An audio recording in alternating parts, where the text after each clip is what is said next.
Yay! And then the square is the focus on your face. Oh, You're welcome. that's good to know. So we have entered into day 4 of week 3. Netzach of Tiferet. Woo. So Netzach again is endurance or like consistency. Yes. And Hayley has been showing me enduring, consistent compassion by putting a square on my face so I can see it in the recording. There you are. That is the endurance of my compassion. She continues to find ways to make me feel good about myself. I don't know. Stop! No, okay, so... You enduring compassion is the fact that you haven't done an unaliving of me for not sending in my Shavuot when I'm supposed to. The newsletter. Yes. Yeah. We've talked about that. Yeah. We talked about it in multiple other episodes. Other episodes, because it's the one thing that I still like am bad at. It'll be there one day. I'll let you know by the end of this whether I'm able to actually, by the end of the Omer. That's like my big overall Omer goal, is to get my Shavuot on time. Well, you have like 3 weeks left to do it. So I can do it. Yeah. 3 different times to do it. So let's answer questions about the endurance of our compassion. Yes. Is my compassion enduring and consistent, or is it reliable and whimsical? Is it whimsical? No. I think mine's pretty steady and same. Like, again, like yesterday, like there's people that I don't talk to because they're just, I don't know, I'm not social with them or something, but it's like I would show them, if they were hurt or something, I would show them the same level probably as other people. Mm-hmm. I mean, I guess with my family and stuff, I would definitely be showing the most, like, compassion and worry and stuff like that, but I'm not gonna, like, outright go, like, oh, you're fell on the ground, haha, or something like that. I don't know. I'm not gonna do that to other people that I don't know. Yeah, I mean, I think that my compassion is enduring. I think that, like, regardless of the circumstances, I still attempt to show compassion.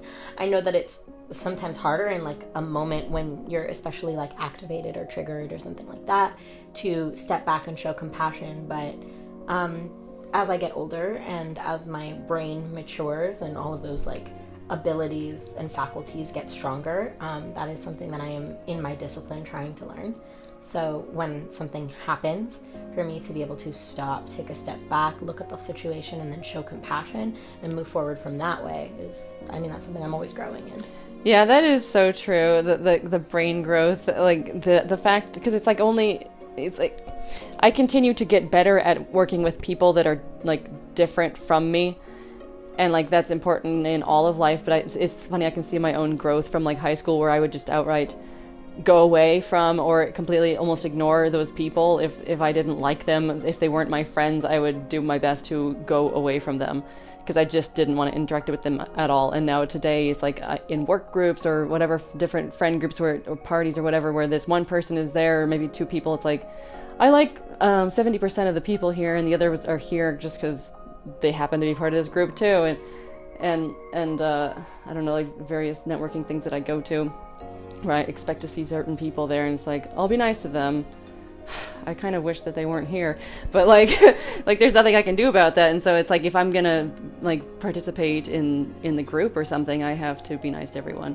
Yeah. And try to be good with the other people and really learn to see things from their perspective if they are that different from me or something like that, or just to be cordial. That's really the bottom line.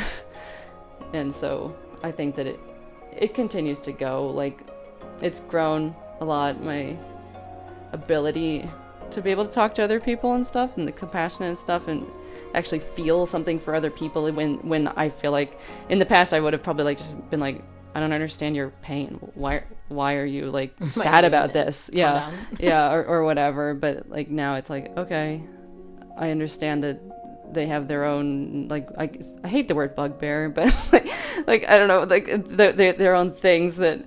Did you say bugbear? Bugbear. It's like, or their own like things, their own like.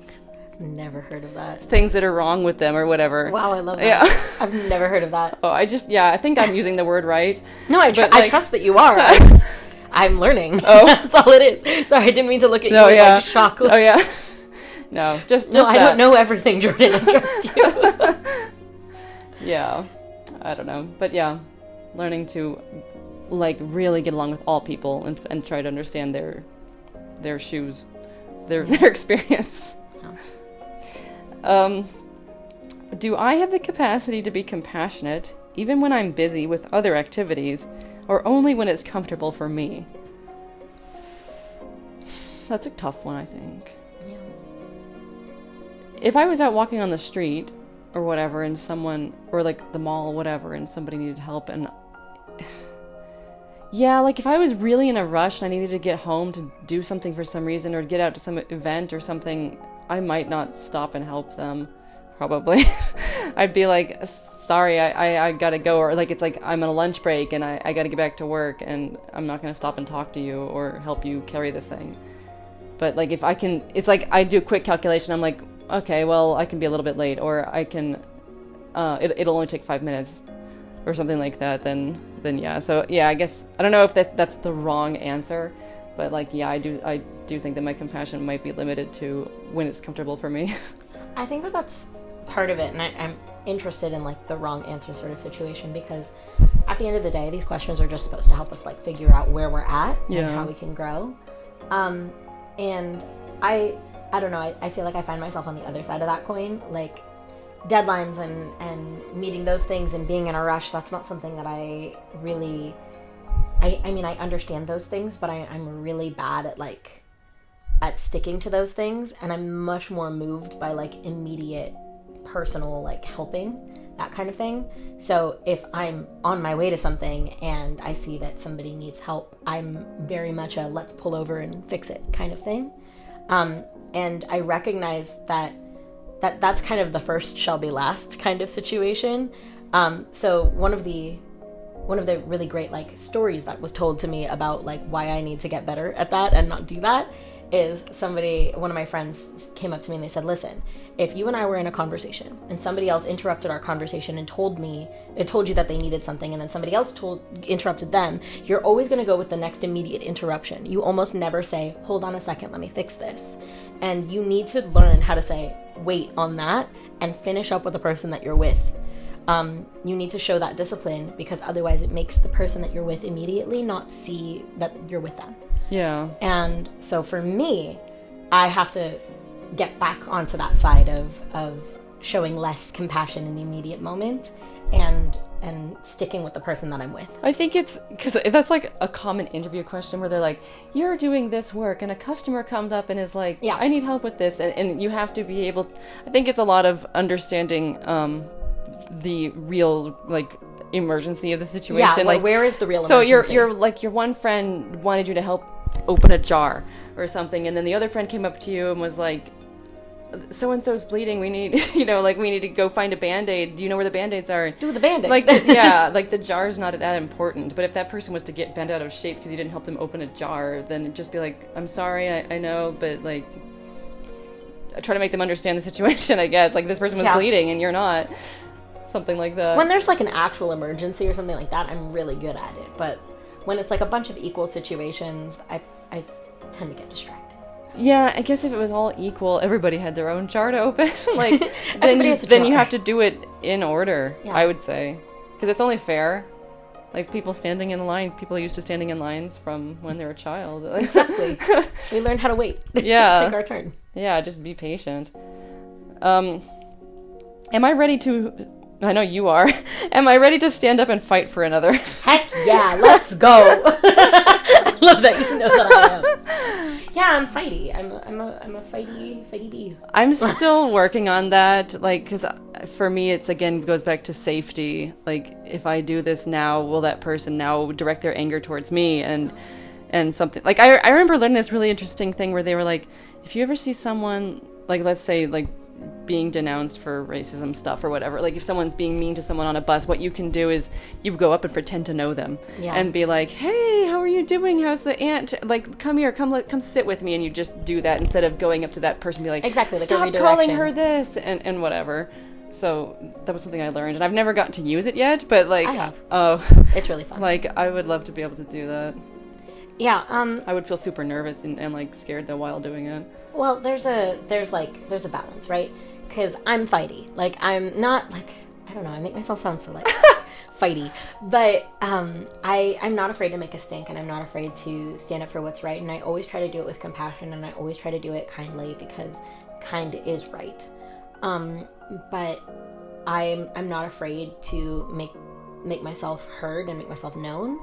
And at times, the better situation would be for me to simply empathize with somebody else instead of standing in the gap, right? So like stand in the gap and pull somebody away rather than stand in the gap and fight. And so that's more where I stand, is like figuring out what's right in that moment. But I'm never going to be the person that doesn't step up. I always step up. That's what I would like to be. Yeah. But also there hasn't been too many situations, I feel like, recently that I have been able to get to do that. So I feel like you do that more than you recognize you do that, just because I'm thinking back of some like things that have recently gone on in our life. There was this one time, like I was helping out in a summer middle school band.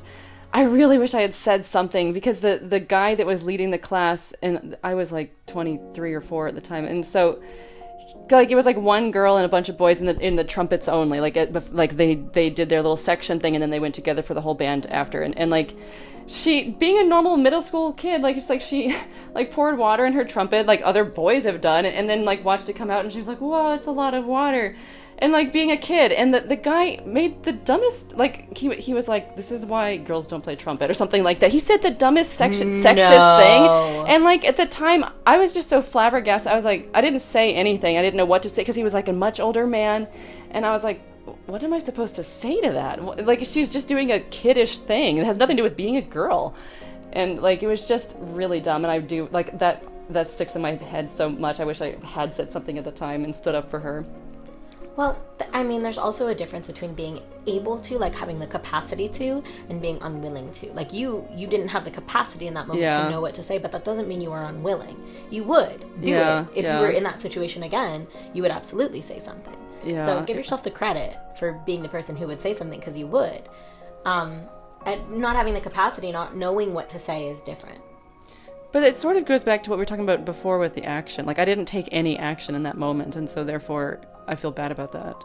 Like, I mean, you're allowed to feel bad about that, but also you've also done the work, you've done the tshuva of that, right? Like you couldn't in that moment, but you've done the tshuva of this is what I would say. So nice. You're welcome. This is what I would say. This is how I would handle it. And given the same opportunity, because that's what tshuva is. Given the same opportunity, you would act differently. So you've done the tshuva. You're fine. Yeah. You're good. Okay. Forgive yourself. That's good. Real work in the Omer. Real work in the Omer. Yeah.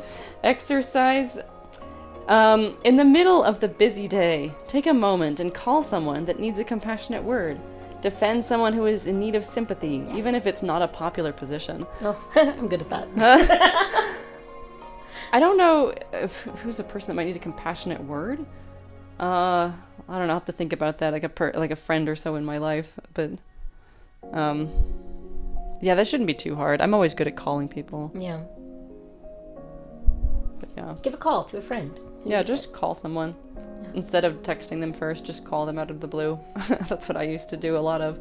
It seems like a lot of my friends prefer it when I text them, though. So I prefer texts, but I'm never... but it's funny. I prefer to receive texts, but I prefer to give calls. Yeah, I call a lot because it's just easier. Usually I'm driving. So. Like randomly me calling you yesterday to ask you if you eat rice during Passover or not. I liked that. I like it when people call me. I'm glad.